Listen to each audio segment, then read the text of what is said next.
warahmatullahi wabarakatuh. Selamat pagi semuanya. Perkenalkan, nama saya Rogaya. Di sini saya akan menyampaikan materi tentang perlindungan dan penegakan hukum yang ada di Indonesia. Nah, sebelum saya menyampaikan materi pada pagi hari ini, alangkah lebih baiknya kita membaca doa terlebih dahulu. Berdoa sesuai dengan kepercayaan dan keyakinan masing-masing. Berdoa dimulai. Amin amin ya robbal alamin. Oke, langsung aja ya. Simak video berikut ini. Oke, sekarang kita akan mempelajari apa itu perlindungan dan penegakan hukum. Jangan lupa disiapkan catatannya dan dicatat hal-hal yang penting.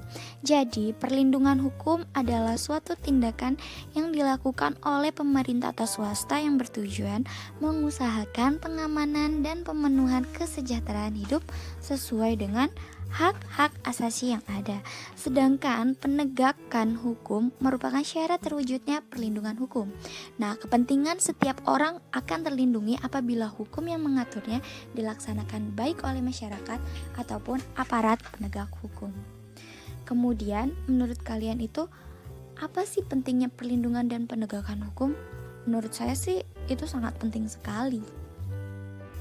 Jadi, pentingnya hukum atau perlindungan atau penegakan hukum itu dikarenakan dapat mewujudkan tegaknya supremasi hukum, tegaknya keadilan, dan dapat mewujudkan perdamaian dalam kehidupan di masyarakat. Nah, kemudian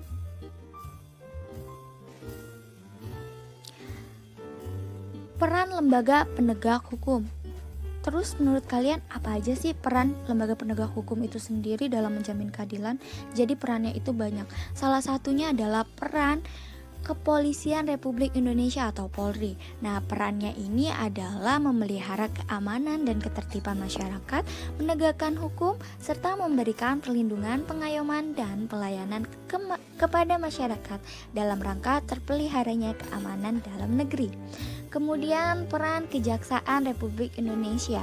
Nah, peran lembaga ini adalah melaksanakan kekuasaan negara, khususnya di bidang penuntutan.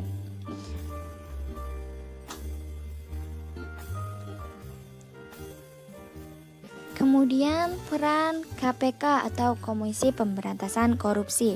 Nah, ini adalah perannya bertujuan untuk mengatasi penanggulangan dan pemberantasan korupsi. Oke, pelanggaran hukum. Nah, pelanggaran hukum itu apa aja ya? Jadi pelanggaran hukum itu banyak banget. Nah, pelanggaran hukum itu sendiri dapat diartikan suatu tindakan yang tidak sesuai dengan norma dan aturan yang telah ditetapkan oleh sebuah negara atau pemerintah yang apabila melanggar akan diberi sanksi atau hukuman ringan maupun berat. Nah, ini gambar-gambar contoh pelanggaran hukum berlalu lintas. Nah, apa aja sih perilaku yang bertentangan dengan aturan? Banyak banget ya. Jadi salah satunya itu adalah perilaku yang bertentangan dengan aturan dalam lingkungan berkeluarga. Pertama, itu adalah tidak mematuhi perintah orang tua. Kedua, ibadah tidak tepat waktu. Dan ketiga yang sering banget dilakukan yaitu menonton TV sampai larut malam. Itu tidak baik ya. Kemudian dalam lingkungan bangsa dan negara. Yang pertama, tidak memiliki KTP, tidak mematuhi rambu-rambu lalu lintas, melakukan aksi teror, tidak berpartisipasi dalam pemilihan umum, dan merusak fasilitas negara dengan sengaja. Oke, sekarang kita akan membahas macam-macam sanksi atau pelanggaran hukum. Nah, jadi pelanggaran sanksi atas pelanggaran hukum itu ada dua. Yang pertama itu sanksinya itu bersifat tegas. Tegas itu berarti di mana peraturan atau sanksi itu telah dibuat secara material, telah diatur dalam peraturan perundang-undangan. Nah, yang kedua itu nyata, berarti adanya aturan yang secara material telah ditetapkan kadar hukumannya berdasarkan perbuatan yang telah dilakukan.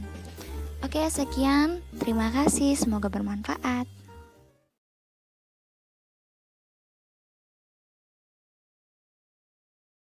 Nah, itu tadi materi kita pada pagi hari ini. Semoga materi sebelumnya dapat menambah pengetahuan kalian tentang penegakan dan perlindungan hukum yang ada di Indonesia. Oke, untuk pertemuan berikutnya saya akan memberi kalian tugas, yaitu membuat video pendek tentang perlindungan dan penegakan hukum. Semoga kalian dapat mengerjakan tugasnya dengan baik dan sekreatif mungkin. Cukup sekian pembelajaran kita pada pagi hari ini. Kurang lebihnya saya mohon maaf. Sebelum kita mengakhiri pembelajaran kita pada pagi hari ini, marilah kita berdoa terlebih dahulu. Berdoa sesuai dengan keyakinan dan kepercayaan masing-masing. Berdoa dimulai. Amin amin ya robbal alamin. Wassalamualaikum warahmatullahi wabarakatuh.